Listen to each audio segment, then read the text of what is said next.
Bonjour, dans cette vidéo, on va parler du sommeil, et plus précisément, de son importance pour la concentration et la réussite scolaire. Je vais donc vous raconter l'histoire de Jordan, qui nous servira d'exemple pour bien comprendre. Je vous présente Jordan, il a 9 ans, et actuellement, c'est la catastrophe à l'école. Sa maîtresse se plaint qu'il n'est pas concentré, et donc qu'il ne travaille pas correctement. Pendant les devoirs, c'est pareil. C'est difficile de se mettre au travail, et il n'arrive pas à retenir ses leçons. En plus, ça tourne souvent au drame. Jordan s'énerve vite car il ne réussit pas, et soit il se met à pleurer, soit il se met en colère, il hurle, etc. Bref, vous voyez l'ambiance. En plus de ça, Jordan est souvent fatigué. Il a des coups de barre pendant la journée, et ce n'est pas rare qu'il s'endorme sur sa table à l'école, au grand désespoir de sa maîtresse. Et puis, il est souvent malade. Il passe son temps à renifler, et se plaint fréquemment de douleurs au ventre. Bon, vous voyez le tableau, ce n'est pas bien joyeux, mais on pourrait se dire que c'est comme ça, que Jordan a une petite santé, un trouble de l'attention, et qu'il a un sacré caractère. Ce qui pourrait être imaginable. Mais dans notre cas, Jordan n'a pas du tout ce genre de soucis en temps normal. Et tous les problèmes que j'ai évoqués peuvent être causés par un manque de sommeil, aussi bien en termes de quantité que de qualité. Reprenons notre petite histoire, et maintenant, on va analyser une journée type de Jordan. On va voir si ce qu'il fait favorise, ou pas, un sommeil de qualité. Prenons un jour de week-end, un samedi par exemple. Bon, sans surprise, le matin, c'est grasse matinée. Jordan ne se lève pas avant 11 h. On pourrait se dire que c'est une bonne chose. Il récupère de la fatigue de la semaine. Et ce n'est pas tout à fait faux. Mais s'il fait ça, il ne respecte pas la première règle pour un bon sommeil. Dormir à un rythme régulier. C'est-à-dire que l'idéal pour bien dormir et bien récupérer, c'est de se coucher tous les jours, plus ou moins, à la même heure, et de se lever tous les jours, à peu près, au même moment.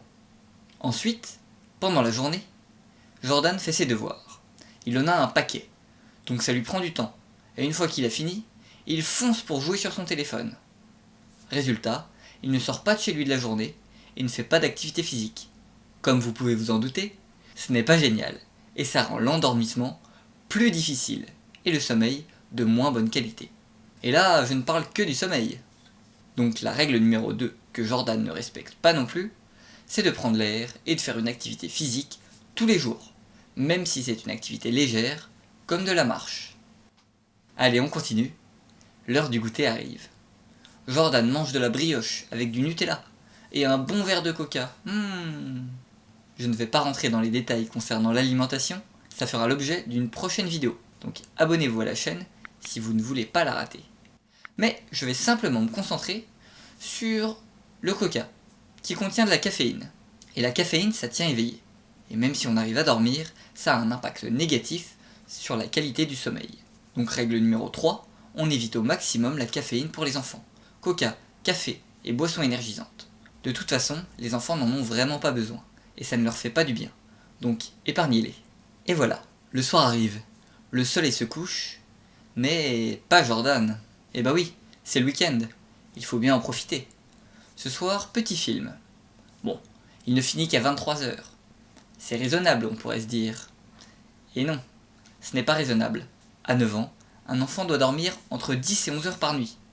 Et s'il se lève à 7 h du matin pour aller à l'école, alors il doit se coucher vers 21 h maximum. Et puisqu'il est important d'avoir un rythme régulier, alors il vaut mieux garder des horaires proches pendant le week-end. Règle numéro 4, il faut dormir suffisamment. Voici un petit tableau qui vous donne une idée du temps de sommeil nécessaire par tranche d'âge. Et n'oubliez pas, il faut compter au moins une demi-heure au lit en plus pour s'approcher de la réalité, le temps de s'endormir par exemple. Et d'ailleurs, une fois au lit, même si c'est 23 h passées, Jordan n'arrive pas à s'endormir, et il se lève et retourne voir ses parents.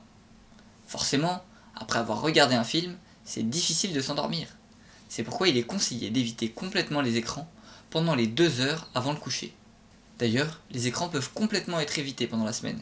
C'est tout sauf nécessaire pour des enfants. Donc pour conclure, si les parents de Jordan veulent l'aider à retrouver de l'énergie, une bonne santé, et l'aider à réussir mieux à l'école, et avoir un peu plus la paix le soir, ils ont intérêt à respecter les différentes règles sur le sommeil qu'on a vues dans cette vidéo. Bien entendu, Une fois qu'un enfant a pris des mauvaises habitudes, c'est difficile de les changer. Donc ça ne va pas être simple pour la famille de Jordan. Mais pour autant, ce n'est pas impossible. Le plus difficile risque d'être au niveau des écrans. Et pour cela, la meilleure solution est de proposer des activités de remplacement, idéalement avec un parent. Les enfants sont souvent très contents de passer du temps avec leurs parents, et ça leur fait beaucoup de bien. C'est même indispensable pour leur bon développement. Donc faites des jeux, cuisinez, promenez-vous, faites du sport, etc. Et n'oubliez pas, un enfant qui dort mal va forcément avoir des problèmes au bout d'un moment. Et plus on s'y prend tôt, plus c'est facile. Donc si votre enfant ne dort pas assez ou pas assez bien, n'attendez pas, faites le nécessaire pour changer cela. Vous lui rendrez service et vous vous rendrez service. Et voilà, j'espère que cette petite vidéo vous a plu. N'hésitez pas à laisser un commentaire pour me dire ce que vous en avez pensé. Moi je vous dis à la prochaine!